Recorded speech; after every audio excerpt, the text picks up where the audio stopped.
Llegué a casa con la compra todavía en las manos y el móvil vibrando como si se fuera a romper, y lo primero que vi no fue a mi mujer ni el perro ni la tele. Fue una notificación de WhatsApp en la pantalla del salón porque ella había dejado su sesión abierta en el ordenador y las ventanas se duplicaban. El mensaje no era largo, pero me dejó seco porque venía de un contacto guardado con un nombre que yo no conocía y con un emoji que no usábamos nosotros. Me quedé ahí plantado, con el plástico de las naranjas clavándome los dedos, y cuando intenté respirar me di cuenta de que llevaba la respiración alta, como si hubiera subido corriendo 6 pisos. Lo peor es que, por un segundo, pensé en hacerme el tonto, cerrar la ventana y seguir con la vida, y ese segundo me dio vergüenza. Te pongo contexto sin marearte porque no hace falta. Vivo en Madrid, en un piso normal de Carabanchel. Curro en una consultora de ciberseguridad y mi mujer, Laura, trabaja en una clínica privada de fisioterapia. Horarios largos, pacientes, prisas y ese tono de voz de quien acaba el día con la mandíbula apretada. Enero de 2026 venía raro, frío de noche y días que parecen de octubre, y nosotros veníamos igual, raros, con esas conversaciones que se hacen por inercia mientras te pones el abrigo y miras el reloj. No estábamos en guerra, pero tampoco estábamos bien, y eso es una trampa porque te acostumbras a aguantarlo todo mientras piensas que ya se arreglará cuando pase el pico del trabajo o cuando llegue el fin de o cuando vayan mejor las cuentas.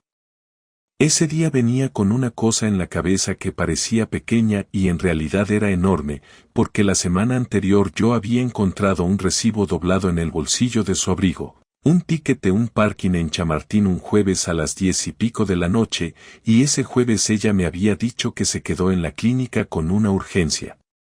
No discutí, no hice interrogatorio, no soy de montar numeritos, pero el ticket me picó detrás de los ojos todo el fin de semana, y el lunes tuve un momento de esos en que ya no puedes con tu propia imaginación y buscas una explicación.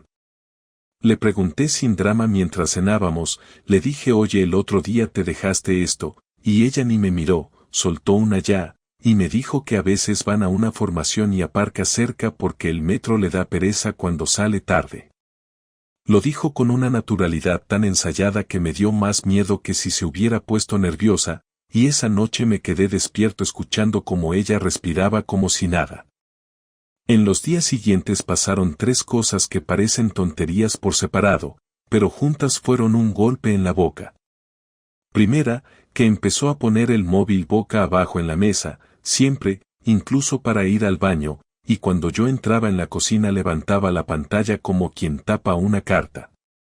Segunda, que de repente le dio por ducharse nada más llegar, sin beso, sin hablar, como si tuviera prisa por borrarse el día, y una noche le olí el pelo y no olía a su champú, olía a un perfume masculino suave, de esos caros que se quedan en la ropa aunque no quieras.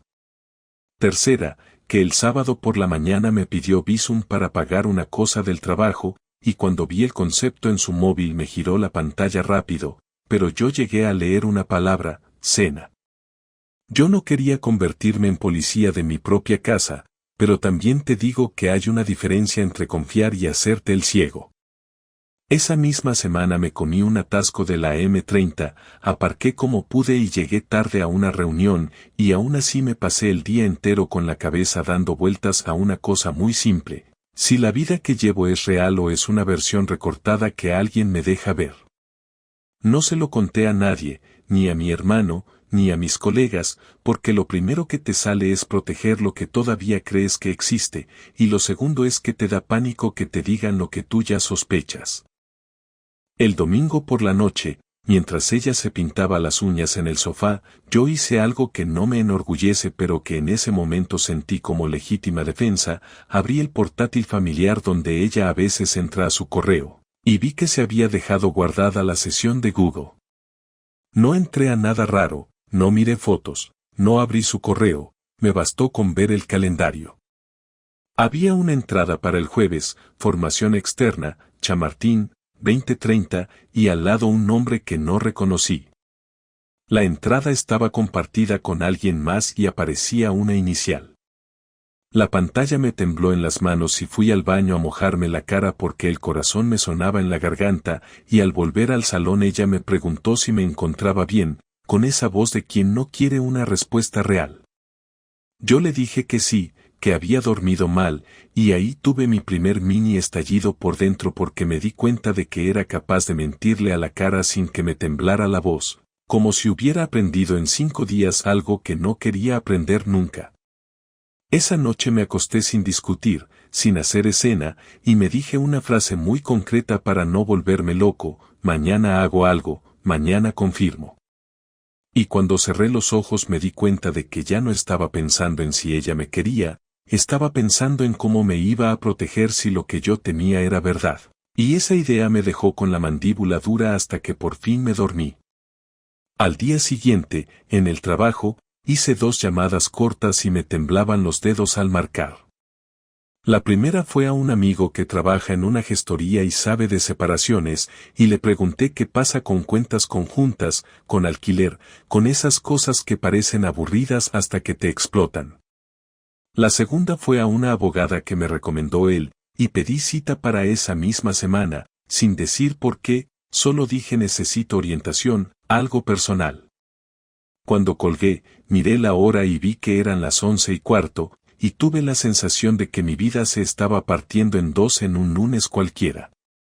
Y lo peor es que, cuando Laura me escribió un mensaje en plan ¿te apetece que pidamos sushi esta noche?, yo respondí vale, sin pensarlo, como si la costumbre fuera un piloto automático imposible de apagar, y mientras contestaba vi en la pantalla, por un segundo, que entraba otra notificación que ella borró al instante desde otro dispositivo. Esa noche cenamos sushi, hablamos de una serie, ella se rió en un momento y esa risa me pegó en la cara porque sonaba normal, y yo pensé esto es lo más peligroso, lo normal. Cuando recogimos, ella se fue a la ducha otra vez, y yo me quedé en el salón mirando el portátil cerrado como si fuera un animal que podía morderme.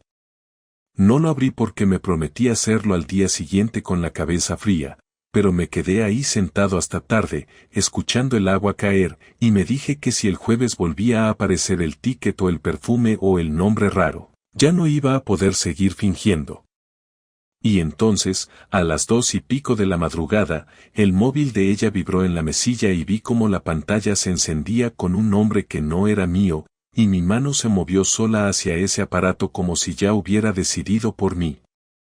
El martes por la mañana me levanté antes que ella y me fui a correr al parque, no por deporte sino porque necesitaba quemar el temblor, y volví sudado, con la garganta seca, y me encontré a Laura en la cocina como si nada, con su café y el pelo recogido, y me soltó un beso en la mejilla que me dejó un rastro de pintalabios mínimo. Ese detalle, una cosa tan tonta, me dio un golpe raro porque pensé que estaba intentando marcar territorio o tranquilizarme, y no supe cuál de las 2 opciones era peor. Ese día hice lo que me había prometido, abrí el portátil familiar en cuanto ella se fue, y volví a la ventana de WhatsApp web que había visto el día anterior. No tuve que buscar mucho porque el chat estaba arriba, fijado, y ese simple detalle me dio un subidón de rabia tan rápido que tuve que apoyar la mano en la mesa para no tirar el ordenador al suelo. El contacto se llamaba Dani, y no era un Dani cualquiera, estaba guardado como Dani C, con un emoji de nube, y el último mensaje decía lo de la noche anterior, un te pienso, y el de ella, que todavía estaba ahí, decía yo también, mañana no te retrases. Y luego un audio que no quise reproducir porque me daba miedo oír su voz diciendo algo que no me iba a poder quitar de la cabeza. Me quedé mirando la pantalla con los hombros tensos y el estómago cerrado, y el primer mini clímax fue físico, noté calor en la cara, como si me hubiera dado fiebre de golpe, y me vi a mí mismo respirando por la boca como un idiota.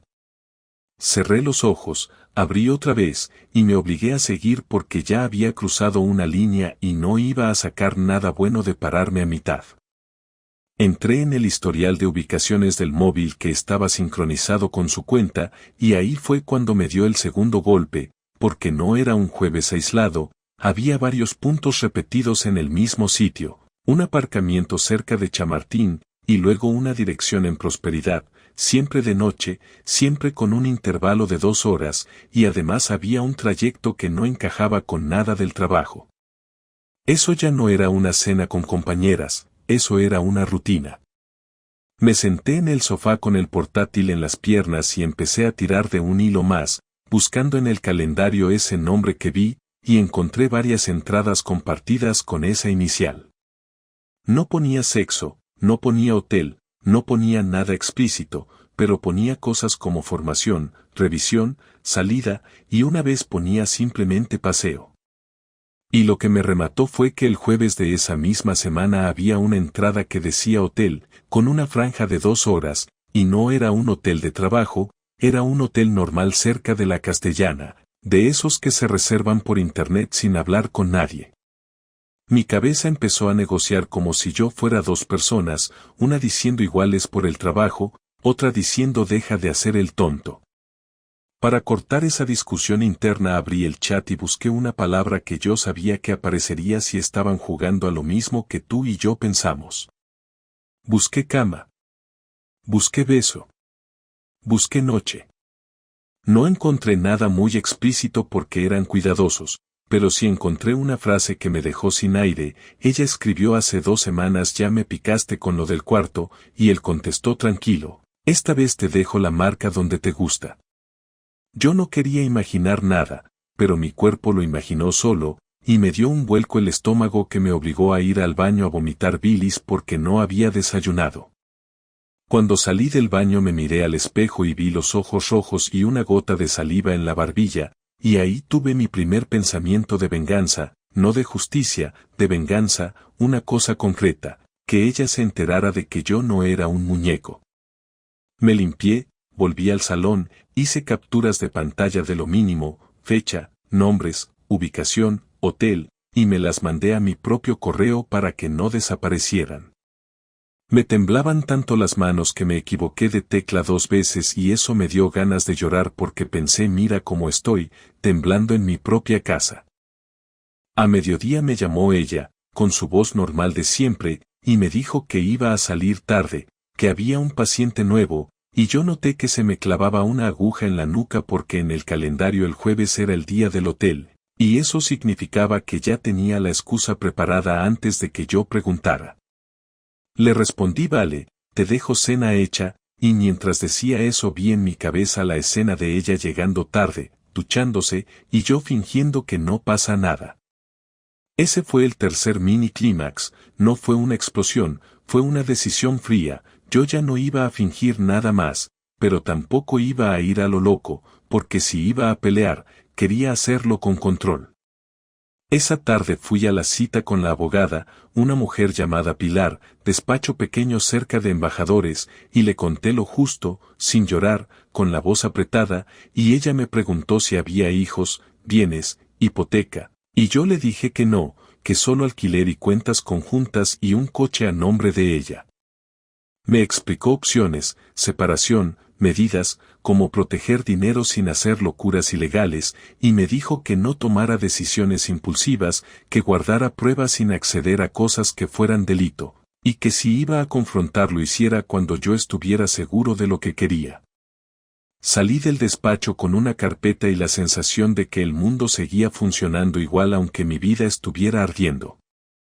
Cuando llegué a casa, Laura ya estaba, me saludó como si nada, se quitó las botas y me contó una anécdota del trabajo, y yo asentía mirando una mancha mínima en su chaqueta, una mancha clara que parecía maquillaje en el cuello, y me di cuenta de que estaba midiendo cada detalle como un enfermo.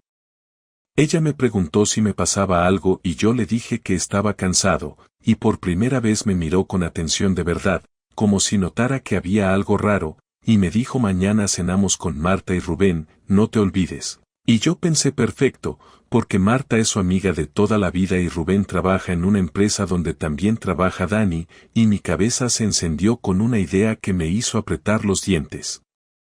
Esa noche, cuando ella se durmió, yo abrí el chat otra vez y vi que Dani le había mandado una ubicación en tiempo real para el jueves, y ahí, con el móvil en la mano, entendí que el jueves no iba a ser un día normal para ninguno de los dos, pero todavía no sabía qué iba a hacer yo con esa información, y ese vacío me dejó sentado en la oscuridad hasta que empezó a amanecer. El miércoles fui a trabajar con una calma rara, como si ya estuviera fuera de mi cuerpo, y a la hora de comer quedé con mi amigo Iván, el de la gestoría, en un bar de menú por Lavapiés, y le solté la verdad en voz baja mientras el camarero pasaba con platos. Iván no me dio discursos, me miró, me preguntó si estaba seguro, y cuando le enseñé una captura de la entrada del hotel me dijo: vale, entonces piensa como si fueras tú dentro de un problema de un cliente, no como el marido herido, y esa frase me dio una bofetada útil porque me devolvió un poco de control.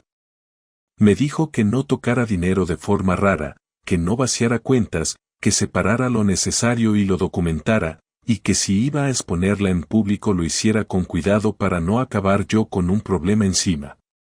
Ese mismo día por la tarde fuimos a cenar con Marta y Rubén en un sitio de Malasaña que Laura eligió, y yo fui con la cabeza clara y la garganta apretada. El primer mini clímax fue ver a Rubén saludar a Laura con confianza y decirle: oye, ¿no vienes mañana a lo de Chamartín? Y Laura sonrió demasiado rápido y dijo: no, al final no, tengo otra cosa. Y Rubén se encogió de hombros y dijo: pues Dani me dijo que igual pasaba a alguien de tu clínica, y ahí mi estómago se puso duro como una piedra. Marta hablaba de sus movidas y yo estaba mirando cómo Laura se tocaba el pelo, cómo se reía, cómo se inclinaba hacia Rubén cuando él hablaba de su empresa, y yo pensaba que todo el mundo tiene piezas de la historia menos yo. A mitad de la cena, Rubén se levantó al baño y dejó el móvil en la mesa porque sonaba una notificación tras otra, y yo vi de reojo el nombre en la pantalla porque la luz la iluminó, era Dani C., el mismo, y Laura lo vio también, y por un segundo se le congeló la sonrisa. Ese segundo fue el segundo mini clímax, una micro caída de máscara, y yo la aproveché sin decir nada, solo le sostuve la mirada. Ella tragó saliva, bajó los ojos y se puso a hablar con Marta de otra cosa, y yo sentí una rabia fría, de esas que te dejan las manos heladas aunque estés en un bar lleno.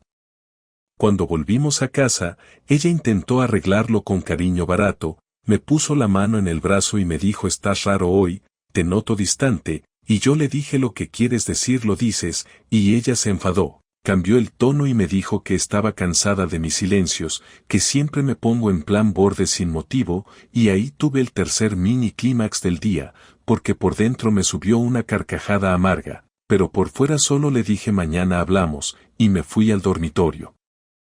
Ella se quedó en el salón y escuché cómo abría el móvil y empezaba a teclear con fuerza, ese tecleo de enfado que yo ya conocía. Esa noche no dormí. A las 6 de la mañana me levanté, me preparé café, y escribí en una libreta 3 cosas que yo quería conseguir antes de abrir la boca. 1. Tener pruebas básicas guardadas por si me intentaba gaslight, porque yo ya sabía que ella era capaz de decirme que estoy loco.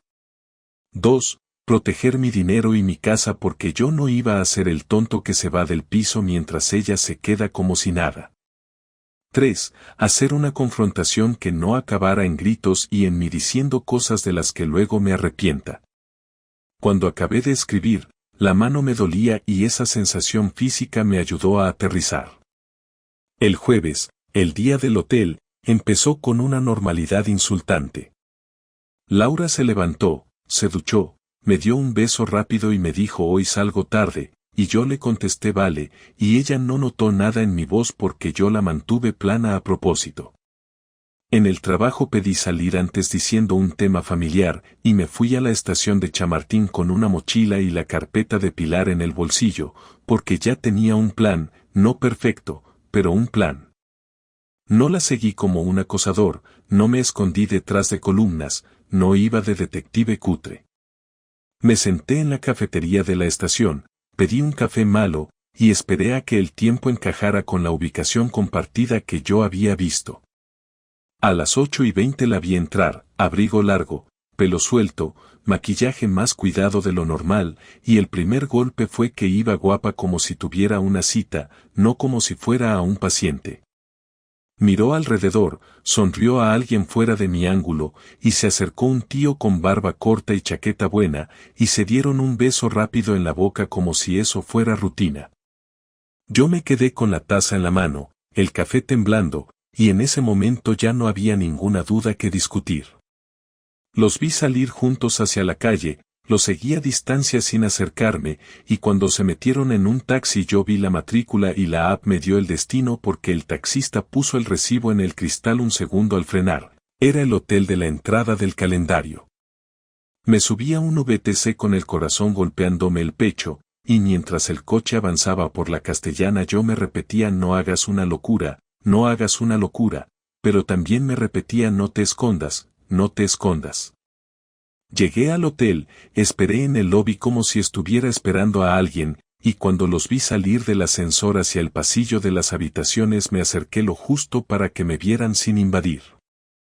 Laura se giró y me vio, y te juro que ese segundo fue tan limpio que todavía lo recuerdo como una foto, su cara se quedó sin sangre, la mano se le fue al cuello, y el tío se quedó clavado mirando entre ella y yo como quien entiende que se ha metido en un lío que no controla. Yo no grité, no hice espectáculo, solo dije Laura, ven, y lo dije con una calma que me sorprendió a mí mismo. Ella intentó hablar rápido, soltó un no es lo que piensas, como si fuera automático, y yo noté que me subía el calor otra vez, pero lo corté con una frase corta y seca. Le dije no me mientas aquí.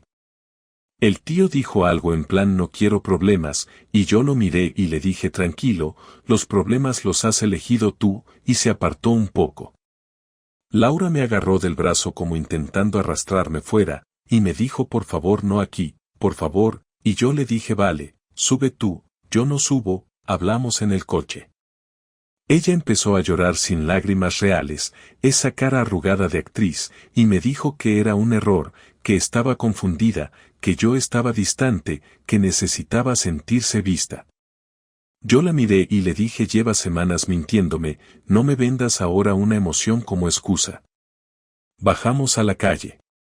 En el coche, ella intentó la estrategia de siempre, convertirlo en una discusión de pareja normal, me dijo que yo nunca la escucho, que yo siempre estoy con el ordenador, que mi cabeza está en el trabajo, y cuando vio que yo no reaccionaba cambió de carril y pasó a otra excusa, me dijo que Dani es un amigo, que solo estaban hablando, que hoy solo iban a tomar algo.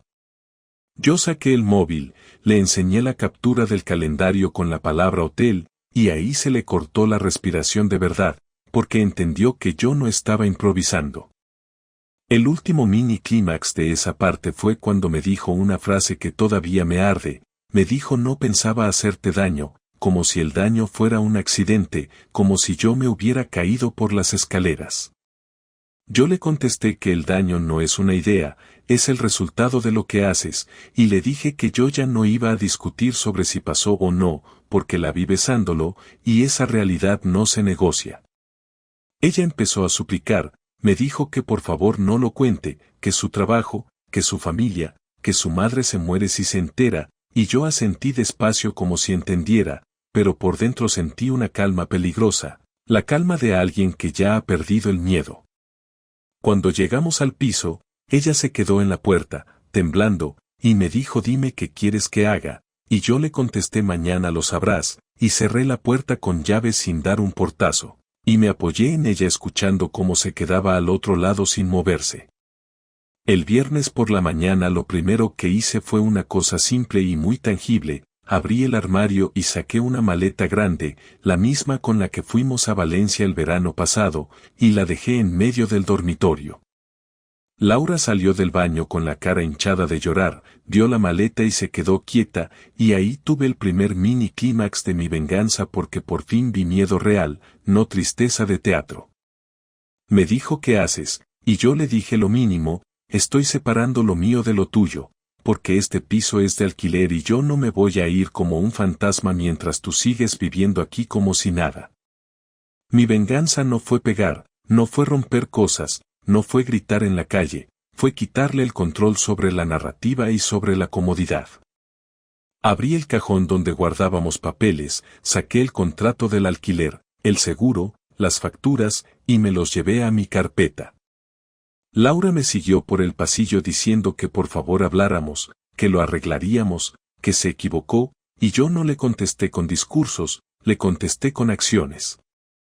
Entré en el banco desde el móvil y pedí separar la cuenta conjunta en dos, dejando constancia de los movimientos y manteniendo el pago del alquiler cubierto para que no pudiera decir que la dejé tirada, pero moviendo mi nómina a una cuenta nueva. Ella me miraba con la boca entreabierta, y cuando vio el gesto del visum de prueba que hice a mi cuenta nueva me soltó un "ya me estás castigando", y yo le dije esto no es castigo, es que ya no confío en ti para manejar mi vida.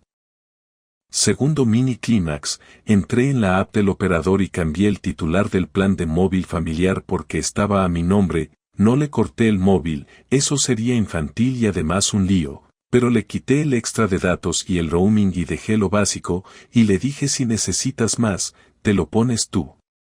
Ella se puso roja, me dijo que eso era mezquino, y yo le respondí que mezquino es besarte con otro y luego venir a dormir conmigo.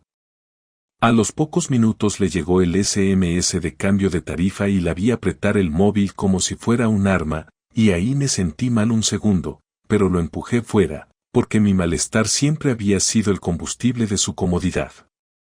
Tercer mini clímax, el más táctil de todos, fue cuando abrí el trastero y saqué 2 cajas de cartón y empecé a meter cosas suyas que estaban por toda la casa, maquillaje del baño, sus cremas, las zapatillas que siempre dejaba en el salón, la bata, los libros de la mesilla, y lo fui metiendo con orden, sin tirarlo, sin dañarlo, pero dejándole claro que el espacio compartido ya no era automático.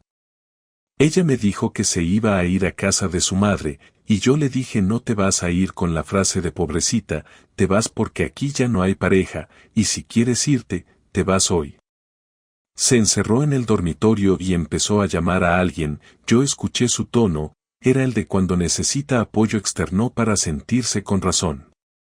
Cuando salió me dijo que Dani le había escrito, que estaba asustado, que no sabía que estaba casada, y ahí tuve una carcajada corta que me salió sin querer, y ella me miró como si yo fuera un monstruo.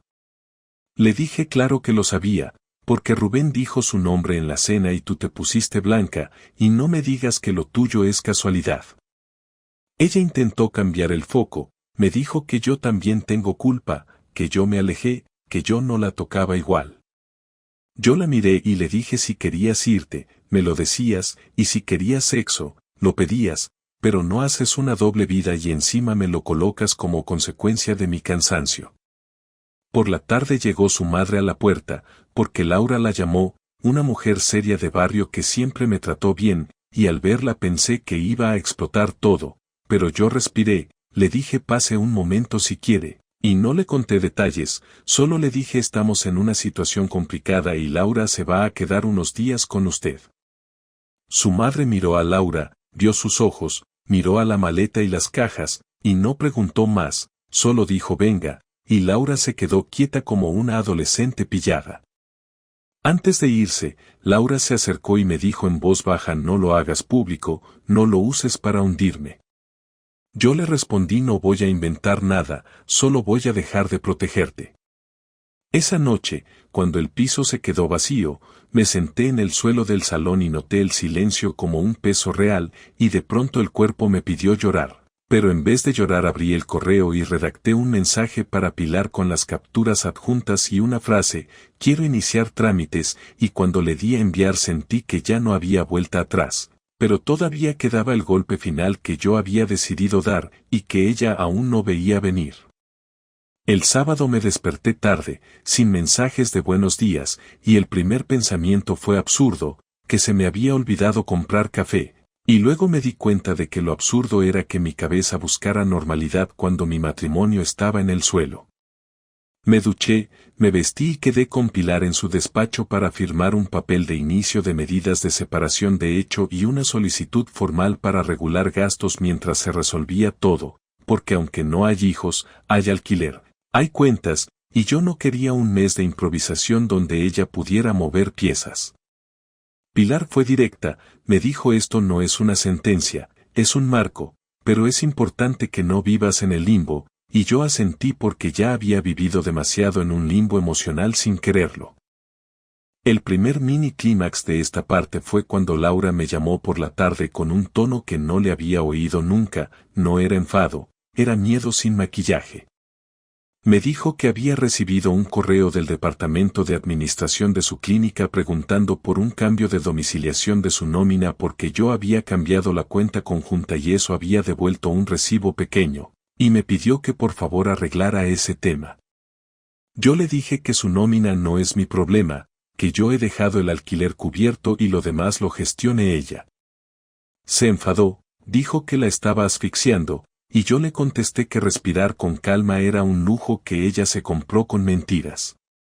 Segundo mini clímax, me escribió Dani desde un número desconocido, un mensaje corto, en plan tío, lo siento, yo no sabía, y yo sentí un calor en el pecho porque me dieron ganas de contestarle con veneno. No lo hice. Le respondí algo práctico, le dije no me escribas más, y guardé la captura. 5 minutos después me llamó otra vez Laura y me dijo que por favor no denunciara a Dani ni hiciera nada raro, y yo le contesté que el único raro fue él metiéndose en un hotel con una mujer casada, pero que yo no voy a dedicar energía a él, mi problema eres tú. El domingo acordamos vernos para hablar, no en casa, en un sitio neutro, una cafetería tranquila por Oporto, porque yo no quería que el piso se convirtiera en ring. Laura llegó con ojeras, ropa sencilla, sin maquillaje casi, y se sentó delante de mí como si fuera una entrevista. El tercer mini clímax fue cuando me dijo por fin algo que sonó a verdad, me dijo que no fue una noche, que fueron varias, que empezó como mensajes, luego cenas, luego el primer hotel fue en diciembre, y que ella se decía que lo pararía, pero no lo paró. Yo no la interrumpí, la dejé hablar porque necesitaba escuchar el tamaño real del agujero, y cuando terminó me dijo que estaba arrepentida.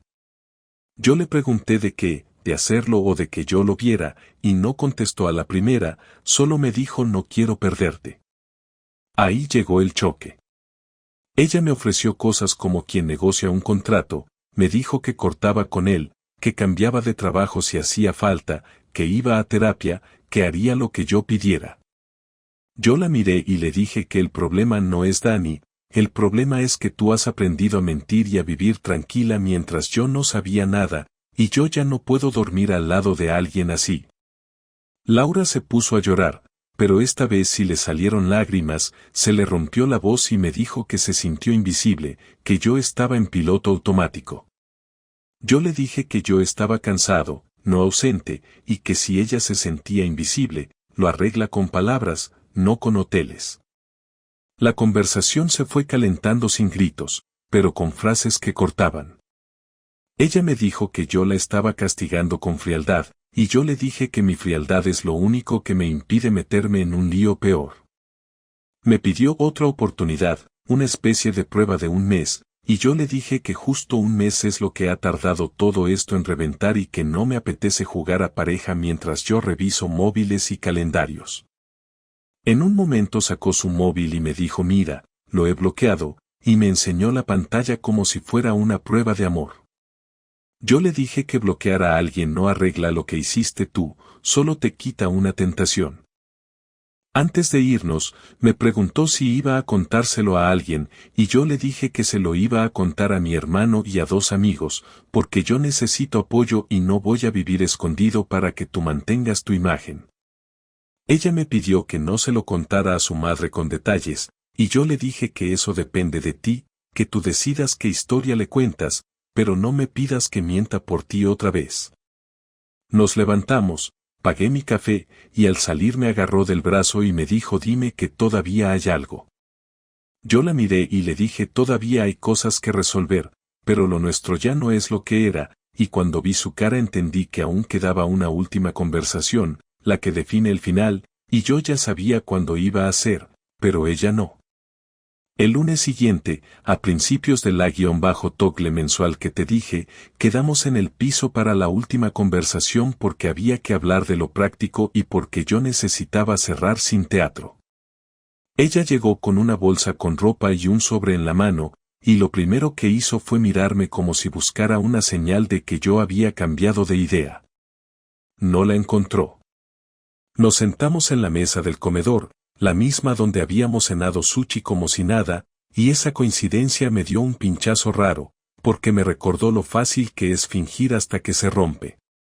Empezamos por lo aburrido, gastos, alquiler, fianza, el coche, el seguro, y yo fui claro, yo me quedo en el piso hasta que acabe el contrato porque no voy a salir corriendo, pero si ella quiere volver a vivir aquí, no va a ser conmigo. Le dije que en un mes buscamos opciones, o ella se cambia y yo me quedo, o yo me voy a otro sitio y ella asume el alquiler, pero no vamos a jugar a convivencia. Primer mini clímax, ella me soltó que no le parecía justo que yo me quedara con el piso porque ella también paga, y yo le dije que lo justo dejó de existir el día que se metió en un hotel. Ahora hablamos de lo viable, y lo viable es que no compartimos techo mientras se decide todo. Luego vino lo emocional, sin adorno. Laura me dijo que cada noche en casa de su madre se sentía como una intrusa, que no podía dormir, que se daba cuenta de lo que tiró, y yo la escuché y sentí tristeza de verdad por primera vez, no rabia, tristeza, porque verla rota no me daba placer, me daba cansancio. Segundo mini clímax, me dijo que en el hotel, la primera vez, pensó en mí después, me dijo que se sintió culpable y que aún así repitió, y ahí me ardió el pecho porque esa frase no era para ayudarme, era para que yo la viera como alguien con conciencia. Yo le dije que pensar en mí después no te hace mejor, te hace más consciente de la elección. Hubo un silencio largo en el que ninguno se movió, y yo noté que me temblaba el pie debajo de la mesa. Le dije una cosa que llevaba días ensayando sin querer, le dije que yo la quise de verdad, que yo no estaba perfecto, que yo me había acomodado, pero que yo nunca la traicioné, y que ahora mi cabeza no sabe vivir con ella sin imaginarme dónde está y con quién, y que eso me vuelve a alguien que no quiero ser. Ella me preguntó si todavía la amaba, y yo le contesté que sí, de una manera que ya no me sirve, como querer una casa donde hubo un incendio, tú la quieres pero no puedes dormir dentro. Tercer mini clímax, el cierre de mi venganza, fue cuando le pasé un sobre con copias de lo básico, no para humillarla, sino para dejar claro que yo no iba a retroceder. Dentro estaban los papeles que Pilar preparó para formalizar la separación y una propuesta de reparto de gastos. Laura lo abrió, leyó, y se le cayó la cara. Me dijo que ya había hablado con una abogada, que no me iba a dejar arrinconarla, y yo le dije perfecto, entonces esto ya no depende de lágrimas ni de promesas, depende de hechos. Se enfadó, me dijo que yo estaba convirtiéndome en alguien frío, y yo le dije que frío fue ella cuando llegó a casa y se duchó para borrarse a otro. Al final de la conversación, lo más difícil fue decir en voz alta la decisión, porque decirlo lo convierte en realidad. Le dije que yo quería divorcio, que no quería terapia de pareja para intentar reconstruir algo que ya estaba lleno de grietas desde el primer día que mintió, y que si ella quería buscar terapia, que lo hiciera por ella, no para convencerme. Laura se quedó mirando el mantel, apretó la mandíbula y me dijo que se arrepentía, que daría lo que fuera por volver atrás. Yo le dije que yo también daría cosas por volver atrás, pero que no se puede y que seguir insistiendo solo alarga el daño. Cuando se levantó para irse, se paró en la puerta del salón, miró alrededor como si estuviera grabándose el piso en la cabeza, y me dijo una última frase, me dijo prométeme que no me vas a odiar siempre. Yo la miré, respiré y le dije que odiarla sería seguir atado, que lo que quiero es dejar de pensar en ella cada minuto. Ella asintió despacio, con la cara hecha polvo, y antes de salir me dijo que tenía algo que contarme sobre Dani, algo que yo no sabía, y en ese momento supe que aún quedaba un giro más, pero ya no sabía si quería escucharlo o si prefería cerrar la puerta sin mirar atrás. Pasó el resto del mes como pasan las cosas cuando ya no hay discusión, solo logística y resaca emocional. Laura se quedó en casa de su madre, yo me quedé en el piso, y fuimos repartiendo cajas, ropa, papeles, como quien desmonta una vida sin hacer ruido para que no se escuche desde fuera.